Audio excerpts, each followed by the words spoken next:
Terima kasih pemirsa, Anda masih bersama kami dalam Kominfo Newsroom.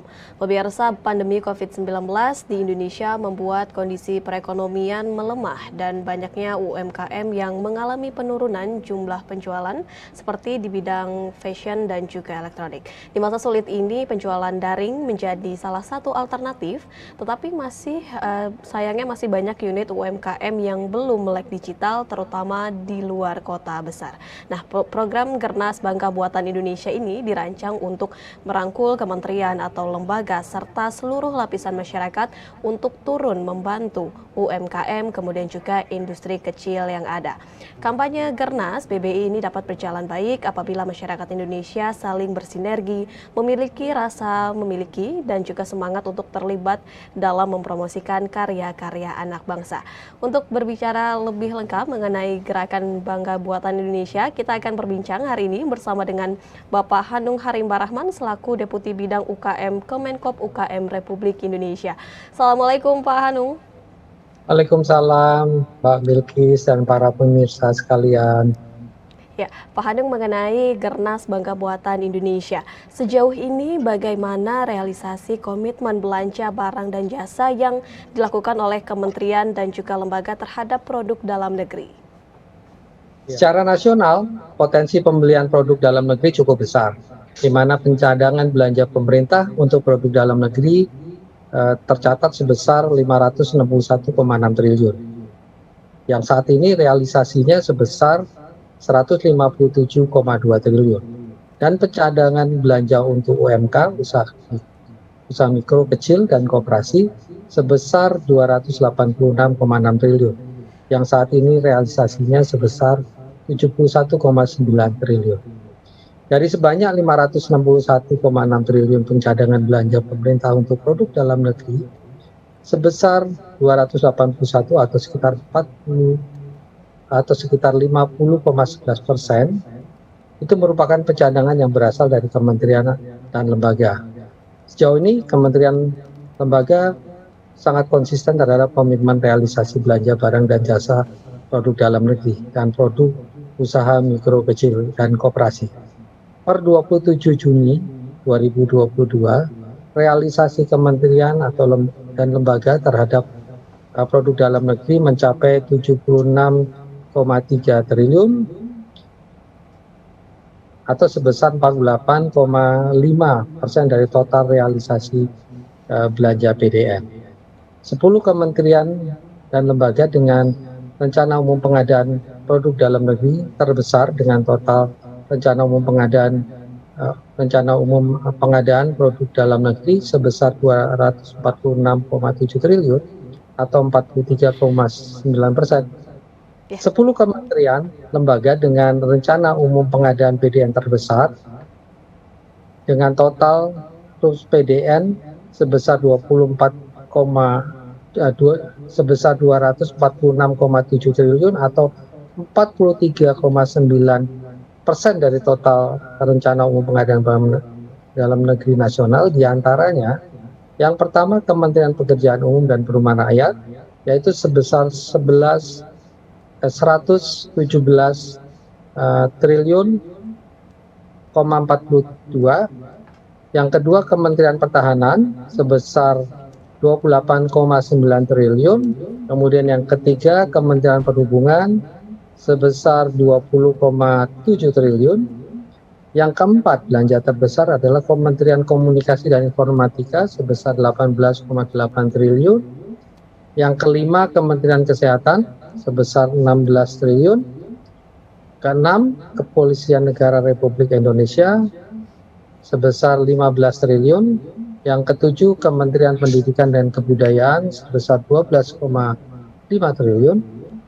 Kemudian kedelapan Kementerian Keuangan sebesar 6,6 triliun. Kesembilan Kementerian Hukum dan HAM sebesar 6,6 triliun. Dan yang terakhir Kementerian Pertanian sebesar 4,3 triliun. Demikianlah 10 kementerian lembaga dengan rencana umum pengadaan produk dalam negeri nasional yang terbesar. Sejumlah kegiatan telah kita selenggarakan secara terpadu lintas kementerian lembaga maupun yang secara mandiri diselenggarakan oleh kementerian atau lembaga. seperti business matching, coaching klinik, serta rapat koordinasi yang dilakukan secara berkala. Kementerian atau lembaga cukup besar, peran kementerian lembaga cukup besar, mengingat pencadangan untuk PDN mencapai 50,11% dari total pencadangan PDN secara nasional. Demikian. Baik, dari total 500,61 triliun yang dicanangkan, ini kementerian dan juga lembaga konsisten untuk terus menggunakan untuk keperluan dalam negeri, dan juga realisasi yang mencapai 50,11% ini juga berasal dari kementerian dan juga lembaga. Kemudian Pak Hanung, mengenai ini, perlukah penguatan regulasi untuk mendorong kementerian lembaga untuk belanja produk UMKM, Pak Hanung? Berbicara tentang penguatan regulasi, tentu hal ini menjadi fokus utama untuk mendorong belanja UMKM. Bentuk dukungan paling nyata dalam mendorong penguatan UMKM yang tentunya dengan menggunakan produk adalah dengan tentunya menggunakan produk UMKM. Sejumlah regulasi telah ditetapkan untuk mendorong kementerian lembaga untuk berbelanja produk UMKM. Di antaranya adalah yang pertama, Peraturan Pemerintah Nomor 7 Tahun 2021 tentang kemudahan, perlindungan, dan pemberdayaan koperasi dan usaha mikro, kecil, dan menengah. Peraturan ini menjadi fondasi bagi produk UMKM untuk dapat unggul dari segi kualitas dan kuantitas dibandingkan produk lainnya. Yang berikutnya, Peraturan Presiden Nomor 12 Tahun 2021 yaitu tentang perubahan Perpres Nomor 16 Tahun 2018 tentang pengadaan barang dan jasa pemerintah. Dalam pasal 4 huruf C berbunyi, pengadaan barang dan jasa bertujuan untuk meningkatkan peran serta usaha mikro, usaha kecil, dan usaha menengah.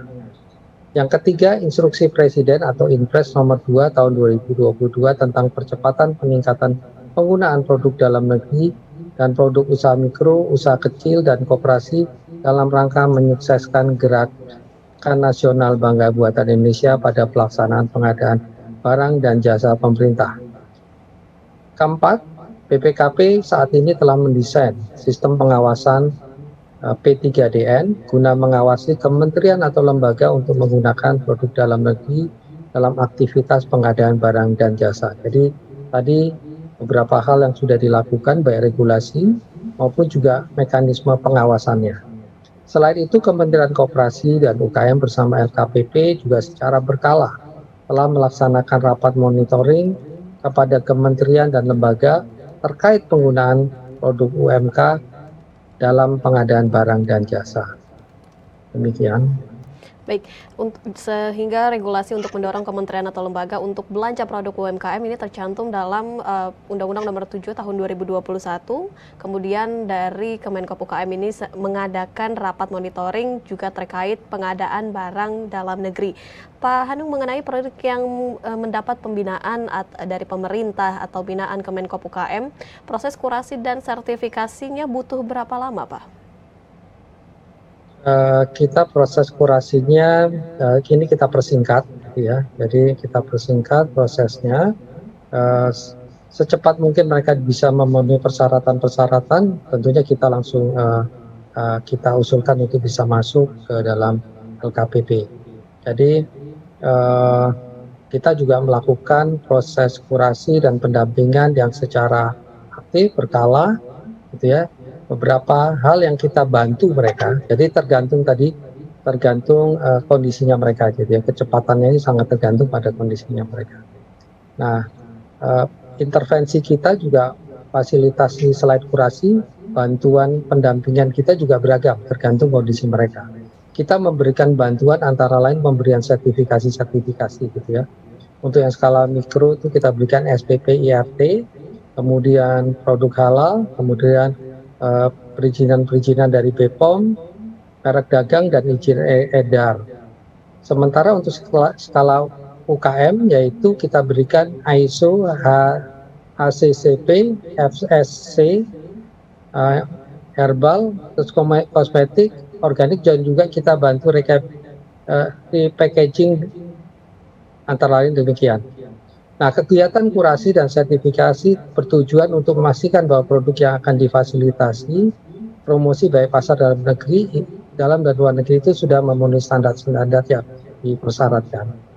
Demikian. Baik, setelah produk bersertifikasi, apakah pemerintah ini akan membantu pemasaran semisal akan membawa produk tersebut dalam pameran di luar negeri, begitu Pak Hanu?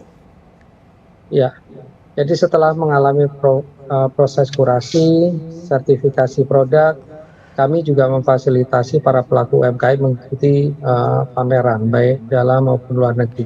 Salah satu UKM yang telah kita fasilitasi untuk mendapatkan sertifikasi internasional atau HACCP, yaitu UMKM Restu Mande yang berada di Kabupaten Bandung.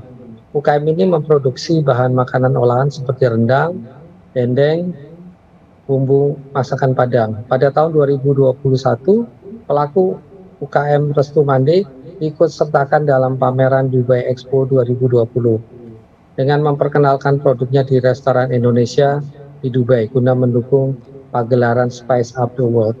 Dan pada saat itu mendapatkan kerjasama dengan pihak asing dengan nilai sebesar 9 miliar, yaitu dengan sebuah restoran yang ada di Riyadh.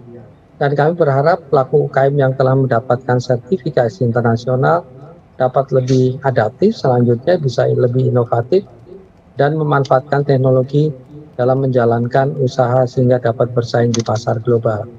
Pada tahun 2022, Deputi UKM juga memfasilitasi sebanyak 740 UKM untuk mengikuti pameran dalam negeri, yaitu Inacraft, Kopi Kokas, Mandalika Festival, Gernas BBI, dan GDPRA. Dan 6 UKM mengikuti pameran gelar di luar negeri, yaitu Cafe Expo di Boston. Baik, kemudian apa strategi dari Kemenkop UKM untuk mendorong gerakan BBI ini agar lebih masif untuk pemulihan ekonomi pasca pandemi menjadi lebih cepat? Ya, kementerian kami melakukan beberapa hal, antara lain satu, kolaborasi dengan beberapa platform e-commerce untuk melakukan pelatihan, pendampingan, dan pengembangan UMKM untuk memaksimalkan platform e-commerce, contohnya roadshow-link yang kita lakukan, roadshow-link UMKM, dan kita mengadakan kelas akselerasi digital. Kemudian yang kedua, kita melakukan sinergi dan kolaborasi antar KL dan daerah dalam meningkatkan produk UMKM untuk masuk ke ekosistem digital atau platform e-commerce. Nah, ini dirumuskan dalam beberapa kegiatan, antara lain beberapa gerakan bersama, yaitu Gernas BBI. Kita bekerja sama dengan Bank Indonesia, OJK, Menko Marves, Kemenkop UKM, dan lain-lain yang diluncurkan Presiden pada bulan Mei tanggal 14 tahun 2020. Sebagai bentuk komitmen pemerintah yang telah diterbitkannya Impres nomor 2 tahun 2002 dalam rangka percepatan peningkatan produk dalam negeri (PDN) dan produk UMK dan koperasi untuk mensukseskan Gernas BBI pada pelaksanaan pengadaan barang dan jasa pemerintah.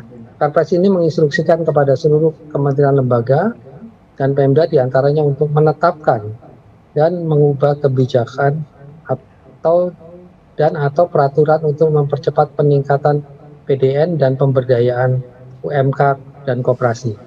Perencanaan mengalokasikan dan merealisasikan paling sedikit 40% dari nilai anggaran belanjanya untuk pembelian produk UMK dan koperasi. Terus mencapai target belanja APBN dan APBD paling sedikit 400 triliun pada tahun 2022 untuk produk dalam negeri dengan prioritas produk UMK dan koperasi. Kemudian menyusun roadmap strategi peningkatan penggunaan produk dalam negeri dan produk UMK dan koperasi, yaitu untuk mencapai target 1 juta produk tayang dalam katalog elektronik. Kemudian menghapuskan persyaratan yang menghambat penggunaan produk dalam negeri, produk UMKM dan koperasi dalam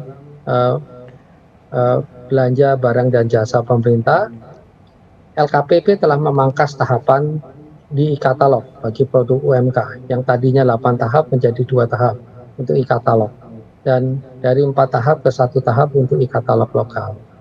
Selanjutnya, melakukan integrasi data dan informasi mengenai PDN dan produk UMK dan Koperasi melalui penerapan Satu Data Indonesia.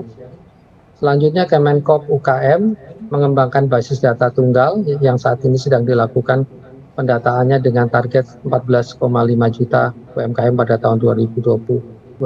Diharapkan dengan memilikinya basis data tunggal ini, pembinaan UMKM ini bisa lebih terarah, terpadu, dan tidak overlap. Demikian. Baik, strategi yang dilakukan Kemenkop UKM untuk pemulihan pasca pandemi ialah dengan gerakan Bangga Buatan Indonesia dengan melakukan roadshow dan juga kelas akselerasi dan juga sinergi antara kementerian lembaga untuk UMKM masuk ke ranah ekosistem digital. Terima kasih banyak Pak Hanung Harimba Rahman selaku Deputi Bidang UKM Kemenkop UKM Republik Indonesia telah bergabung bersama kami dalam tema percepatan pemulihan ekonomi melalui gerakan Bangga Buatan Indonesia. Terima kasih banyak Pak Hanung. Terima kasih. Selamat. Ya, pemirsa, kami akan kembali dengan beragam informasi lainnya. Tetaplah bersama kami di Kominfo Newsroom.